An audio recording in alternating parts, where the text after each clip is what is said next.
หลังจากที่จบพิธีประปาสามัคคีแล้วก็ใส่บาตรพี่น้องเอ้ยมื้อนี้ก็เป็นวันที่16เนาะพี่น้อง16มีนาคมเป็นมื้อใส่บาตรเนาะพี่น้องใส่บาตรแล้วก็ถือว่าจบพิธีเนาะพี่น้อง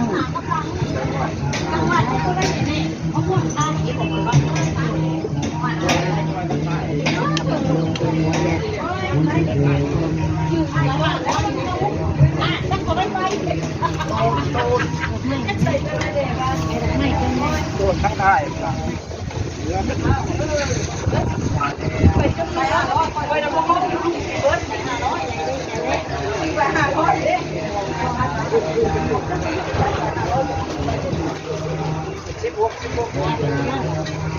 ไอ้พ่ออยู่นั่นมันเป็นตัวผู้ชาย